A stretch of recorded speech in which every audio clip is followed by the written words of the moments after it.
Hello friends, स्वागत है आपका अपने यूट्यूब चैनल स्टडी 99 तक पर। यदि आप चैनल को फर्स्ट टाइम विजिट कर रहे हैं तो चैनल को सब्सक्राइब करें, साथ ही बेल आइकन दबाएं। चलिए फ्रेंड्स, हम लोग आज करा रहे हैं आप लोगों के लिए बीए फर्स्ट ईयर और आपका ये फर्स्ट सेमेस्टर है और सब्जेक्ट आपका क्या है, सोशोलॉजी यानी कि समाजशास्त्र आपका सब्जेक्ट है। और ये हमारा यूनिट 3 है और यूनिट 3 का लेक्चर फर्स्ट टाइम करा चुका है। आज हमारा लेक्चर 2 रहेगा ये। और हम क्या कराए थे, उसकी मूल यूनिट 3 में आपकी कुछ मूल अवधारणा दी हुई हैं। इसमें समाज, समुदाय, संस्था, समिति, सामाजिक समूह, मानव एवं पशु समाज, ये सभी दिए हुए थे।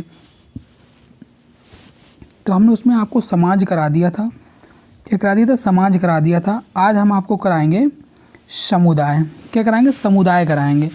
और समुदाय अगर हम देखते हैं तो समुदाय क्या होता है, देखो कि संसार का जो प्रत्येक व्यक्ति होता है किसी न किसी समुदाय का सदस्य अनिवार्य रूप से होता ही होता है।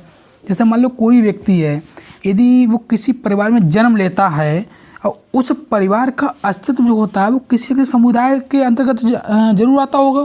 तो व्यक्ति जन्म लेगा किसी परिवार में चलेगा और जिस परिवार में जन्म लेगा उस परिवार का अस्तित्व जो होगा वो किसी न किसी समुदाय से जरूर रखता होगा। अब हम समुदाय के अर्थ की बात करते हैं। समुदाय का अर्थ एवं परिभाषा, ये तो समुदाय का अर्थ एवं परिभाषा में देखें तो समुदाय जो है, अगर हम अंग्रेजी भाषा की बात करते हैं तो समुदाय को अंग्रेजी में हम क्या कहते हैं? कम्युनिटी कहते हैं, सही है। और कम्युनिटी शब्द जो है ये लैटिन भाषा का है। किसका है? लैटिन भाषा का शब्द है और 2 शब्दों से मिलकर बना है। कौन कौन सा? एक तो आपका कॉम प्लस मुनिस। जो कॉम जो है इसका अर्थ होता है टुगेदर यानी कि एक साथ, जबकि जो मुनिस होता है इसका अर्थ होता है टू सर्व यानी कि सेवा करना, नहीं एक साथ सेवा करना। क्या कम्युनिटी का अर्थ हो गया? एक साथ सेवा करना किसका? कम्युनिटी का अर्थ हो गया। अब आपसे इस प्रकार को यदि आपके एग्जाम में आता है कि समुदाय का अर्थ क्या है तो आपको इस प्रकार से लिखना, आपको लिखना है कि समुदाय जो शब्द है वो अंग्रेजी भाषा के कम्युनिटी शब्द है जिसका जो लैटिन भाषा के 2 शब्दों से मिलकर बना है। कौन कौन सा? एक तो आपका कॉम प्लस मुनिस से मिलकर बना है, जिसमें कॉम का अर्थ जो होता है वो टुगेदर होता है यानी कि एक साथ, जबकि जो मुनिस है उसका अर्थ टू सर्व यानी कि सेवा करना। तो इस प्रकार हम कह सकते हैं कि कम्युनिटी शब्द का जो अर्थ होता है एक साथ सेवा करना कम्युनिटी शब्द का अर्थ होता है।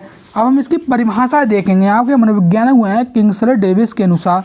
किंग्सले डेविस कहते हैं समुदाय सबसे छोटा एक ऐसा क्षेत्रीय समूह है जिसके अंतर्गत सामाजिक जीवन के समस्त पहलू आ जाते हैं। ये समुदाय जो है ये सबसे छोटा एक ऐसा क्षेत्रीय समूह है जिसके अंतर्गत सामाजिक जो जीवन होते हैं, सामाजिक जीवन के अंतर्गत समस्त पहलू होते हैं। जैसे हमारा बोल सकते हैं मानव का व्यवहार हो गया, सही, मानव का व्यवहार हो गया, सामान्य जीवन हो गई, सही, लोग कमाना, खाना पीना, रहना, उसकी वेशभूषा, ये सभी चीज़ें समाज के समस्त पहलू जो होते हैं, जो समुदाय का जो सबसे छोटा क्षेत्र समूह होता है उसमें सभी चीज़ें आ जाती हैं।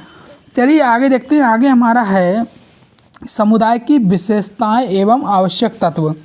समुदाय की विशेषताएं एवं आवश्यक तत्व देखो क्या है? मनुष्य का समूह। जैसे बात करते हैं मनुष्य का समूह जो है समुदाय की रचना का आधार है।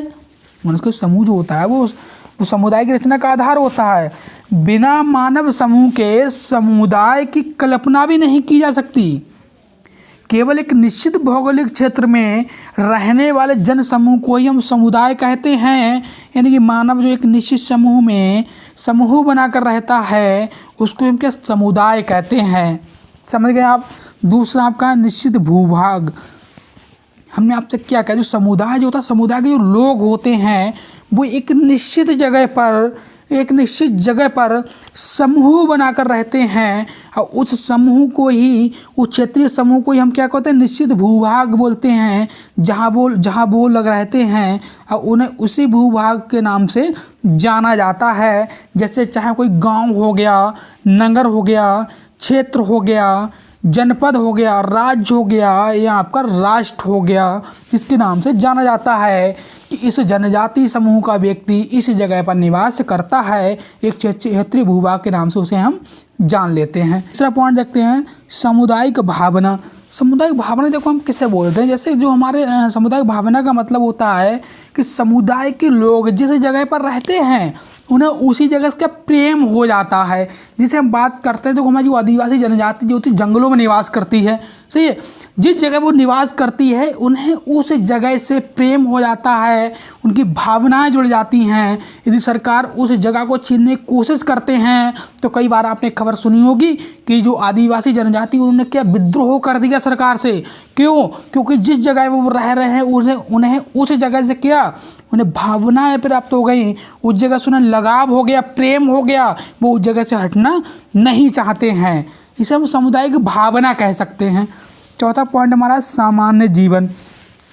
जो हमारे समुदाय के लोग होते हैं इनका भी जीवन हम ही लोगों की तरह बिल्कुल सामान्य होता है। इनका रहन सहन हो गया, वेशभूषा हो गई, खान पान हो गया, त्यौहार, भाषा, रीति रिवाज, प्रथाएं, परंपराएं, रूढ़ियाँ, संस्थाएं, व्यवहार यदि सभी हमारी तरह ही होते हैं तो इसलिए इनमें भी सामान्य जीवन व्यतीत करते हैं ये लोग। कहते हैं स्वतः विकास। देखो आपने देखा होगा स्वतः विकास, आप किसी गांव या नगर में निवास करते हैं, आप जहां भी रहते हैं, यदि आप किसी गांव में रहते हैं या किसी नगर में रहते हैं और आपसे पूछा जाए कि उस नगर या गांव का स्थापना कब हुई तो कोई भी व्यक्ति उस गांव की स्थापना या नगर की एग्जैक्ट डेट नहीं बता सकता, बिल्कुल सही डेट नहीं बता सकता कि हमारे गांव की स्थापना इस तारीख को हुई थी। तो किसी भी गांव या नगर की स्थापना होती कैसे है? कोई आज वहाँ पर एक व्यक्ति हैं, कल 2 हो गए, 10 हो गए, फिर 50 हो गए, फिर 100 हो गए, यानी कि सभी लोग एक समुदाय बनाकर जहाँ रहने लगे और जहाँ वो निवास करते हैं उसी का उन्होंने एक नाम रख लिया और उसी के नाम से वो लोग जाने जाते हैं। लेकिन एग्जैक्ट उस डेट को कोई नहीं बता सकता कि उस गांव या नगर की स्थापना कब हुई। तो उसका क्या स्वतः विकास हो जाता है, किसी गाँव या नगर का स्वतः विकास हो जाता है। छठा आपका है विशेष नाम। विशेष नाम हम बोल सकते हैं प्रत्येक समुदाय का कोई ना कोई नाम होता है। जैसे आप किसी गांव में रह रहे हैं, आप किसी नगर में रह रहे हैं, जनपद में रह रहे हैं, राष्ट्र में रह रहे हैं, किसी स्टेट में रह रहे हैं, तो क्या उसका कोई ना कोई नाम जरूर होगा। आप किसी गांव में निवास कर रहे हैं, आपके गांव का कोई नाम होगा, आप किसी नगर में निवास कर रहे हैं, आपके नगर का कोई नाम होगा। तो सही उसका कोई ना कोई विशेष नाम होता है जिससे समुदाय के लोगों को जाना जा सकता है कि वह व्यक्ति उस समुदाय का उस जगह पे निवास करता है। चलिए आगे देखते हैं आत्मनिर्भरता। हम बात करते हैं प्राचीन काल में आत्मनिर्भरता समुदाय की आवश्यक आधार माना जाता है, क्योंकि आधुनिक काल में जो यातायात यानी कि आने जाने की जो समस्या थी वो खत्म हो गई। संदेश वाहक जो लोग पहले पैदल जाके संदेश भेजते थे, आज पोस्टमैन यानी पोस्ट ऑफिस खुल गए जगह जगहों पे। सो इस साधनों के विकास के कारण ही समुदाय की आत्मनिर्भरता पूर्ण रूप से क्या खत्म हो गई, समाप्त हो गई। तो इस प्रकार से हम कह सकते हैं कि समुदाय बराबर क्या होता है? हम बोल सकते हैं समुदाय बराबर होता है मानव समूह, यानी सभी मानवों का समूह प्लस एक निश्चित भूभाग जहाँ पर वो निवास कर रहे हैं, और सामुदायिक भावना जहाँ पर निवास कर रहे हैं उस निवासी स्थान से उन्हें प्रेम हो जाए, उन्हें भावना हो जाए, तो उसी को हम क्या कहते हैं? समुदाय कहते हैं। चलिए आगे देखते हैं। आगे हमारा है समिति। देखो क्या होता है समिति में, तो क्या होता है कि मनुष्य एक सामाजिक प्राणी है। अरस्तु ने भी मनुष्य को सामाजिक प्राणी माना है। इसी कारण मनुष्य की कुछ आवश्यकताएं होती हैं, उन आवश्यकताओं को पूर्ण करने के लिए वह अनेक प्रकार के प्रयत्न करता है और अपनी आवश्यकताओं को अपनी आपसी सहयोग से पूर्ण करता है। इसी आपसी सहयोग के आधार पर समिति की उत्पत्ति हुई है। यानी मनुष्य जो है मनुष्य सामाजिक प्राणी है। ठीक है, अरस्तु ने भी इस बात को माना है कि सामाजिक प्राणी माना है। किसने? अरस्तु ने मनुष्य को सामाजिक प्राणी माना है। इसी कारण मनुष्य की कुछ आवश्यकताएं होती हैं और उन आवश्यकताओं को पूर्ण करने के लिए भाई आपस में मिलजुल कर क्या प्रयत्न करते हैं और आपसी सहयोग से अपनी जो आवश्यकता उनको क्या प्राप्त कर लेते हैं, और उसी आपसी सहयोग के आधार पर ही समिति की उत्पत्ति हो गई। चलिए आगे देखते हैं। आगे हमारा है समिति का अर्थ एवं परिभाषा। समिति का अर्थ एवं परिभाषा है। हमारे एक मनोविज्ञान हुए हैं बोगार्ट्स, वो कहते हैं कि किसी उद्देश्य को पूरा करने के लिए, किसी भी उद्देश्य को पूरा करने के लिए मिलकर काम करने को हम समिति कहते हैं। यानी कोई भी सामाजिक व्यक्ति है, यदि वो अपने उद्देश्य को पूरा करना चाहता है तो मिलकर जो कार्य करते हैं सही उसी को हम समिति कहते हैं। समझ गए? चलिए आगे देखते हैं। हमारी अगली परिभाषा हमारी है मैरिज जिन्स वर्ग के अनुसार, मैरिज जिन्स वर्ग के अनुसार किसी एक या अनेक निश्चित उद्देश्यों को पूर्ण करने के लिए एक दूसरे के साथ मिलकर संगठन की रचना करते हैं, जो उस संगठन को ही समिति कहते हैं। यानी किसी एक या एक से अनेक उद्देश्य हों और उन उद्देश्यों को पूरा करने के लिए एक दूसरे के साथ मिलकर एक संगठन का निर्माण करते हैं, एक संगठन हम बनाते हैं और जिस संगठन का निर्माण करते हैं उसी संगठन को हम समिति कहते हैं। समझ गए आप लोग? चलिए आगे देखते हैं। आगे हमारा है समिति की विशेषताएं अथवा आवश्यक तत्व। देखो क्या दूसरा, एक आपका मानव समूह है। अभी हमने आपको क्या समझाया था कि मानव समूह यानी कि बिना मानव समूह के किसी भी समिति का निर्माण नहीं किया जा सकता। यानी दो या दो से अधिक व्यक्ति मिलकर ही किसी समिति की स्थापना कर सकते हैं और समिति के लिए मानव समूह एक आवश्यक तत्व है। समझ गए? सेकंड देखते हैं विचार पूर्वक स्थापना। तो किसी भी समिति की स्थापना हम यूं ही नहीं कर सकते। किसी भी समिति की हम स्थापना विचार पूर्वक करेंगे। हमारा क्या उद्देश्य है, क्या विचार है समिति के अंदर, हम रहकर क्या क्या कार्य करेंगे, समाज का भला करेंगे या किस प्रकार की हमारी समिति होगी। यानी हम विचार पूर्वक ही समिति का क्या स्थापना कर सकते हैं, गठन कर सकते हैं।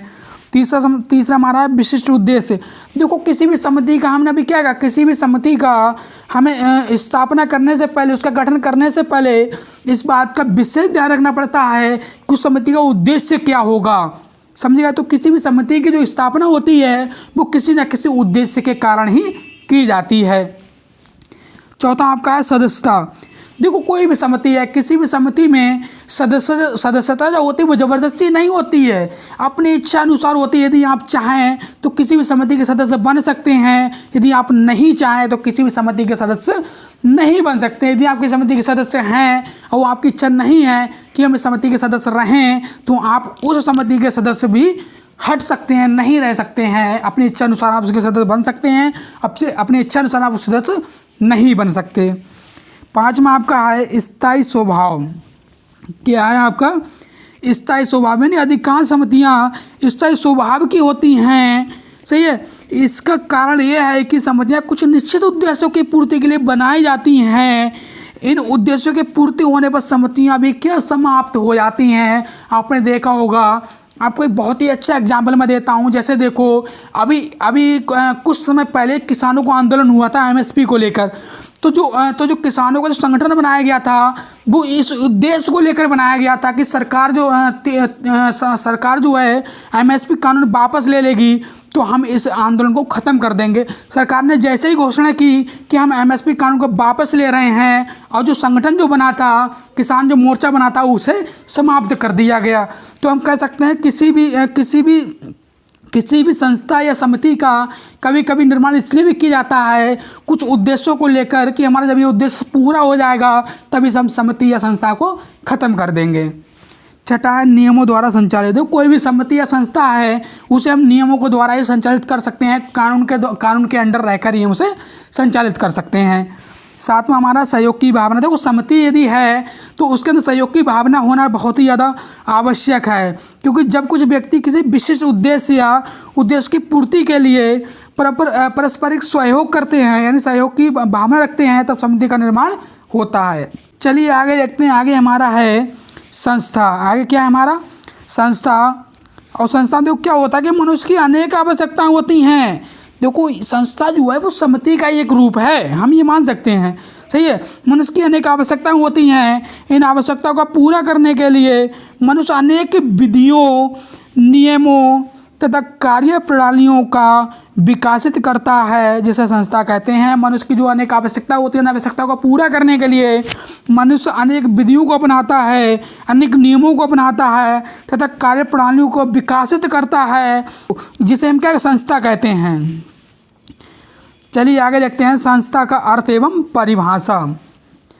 देखो विद्यालय हो गया, न्यायालय, क्लब, बाल समाज, अस्पताल आदि वे जन साधारण संस्था कहा जा सकता है। इन विद्यालय हो गया, न्यायालय हो गया, क्लब हो गया, बाल समाज हो गया, अस्पताल हो गया, यदि को जन साधारण संस्था कह सकते हैं। क्योंकि जनसाधारण में इसलिए कह सकते हैं कि यहाँ पर जनता के कार्य होते हैं। इस प्रकार सामान्य अर्थ में समिति को ही हम संस्था कहते हैं। हमने अभी क्या कहा था कि संस्था जो है वो समिति का ही एक रूप है। समझेंगे आप लोग। चलिए आगे देखते हैं। आगे हमारे मनोविज्ञानक हैं समनर के अनुसार ये कहते हैं कि एक संस्था एक विचारधारा और एक ढांचे से मिलकर बनती है। एक संस्था जो होती है एक विचारधारा और एक ढांचे से मिलकर एक हमारी संस्था का निर्माण होता है, ये समनर के अनुसार कहते हैं। चलिए आगे हमारा है संस्था की विशेषताएं अथवा आवश्यक तत्व। संस्था की विशेषता व आवश्यक तत्व क्या है? देखो नंबर 1 आपका धारणा हो गया। क्या आपका धारणा हो गया? किसी भी संस्था की जो धारणा होती है वो विकास धारणा अथवा विचार के आधार पर ही होती है। क्यों किसी संस्था की धारणा क्या होती है कि हम उस समाज में विकास करें, सही, उसका कोई विचार होता है, अतः संस्था में मूल धारणा का होना अनिवार्य है। यह धारणा ही संस्था को जन्म देने का कार्य करती है। सेकंड आपका है उद्देश्य। तो कोई भी संस्था है, किसी संस्था का उद्देश्य होना बहुत आवश्यक है। यदि किसी संस्था का उद्देश्य नहीं होगा तो संस्था का निर्माण करना अनावश्यक होगा। इस संस्था के उद्देश्य के आधार पर ही विभिन्न संस्थाओं की स्थिति व मूल्य को आंका जा सकता है। थर्ड नंबर हमारा है ढांचा। किसी भी संस्था की जो प्राण होते हैं वो कौन होते हैं? उसका ढांचा होता है। ये वे नियम अथवा कार्य प्रणालियाँ होती हैं जिनके आधार पर संस्था का कार्य चलता है तथा उद्देश्यों की पूर्ति होती है।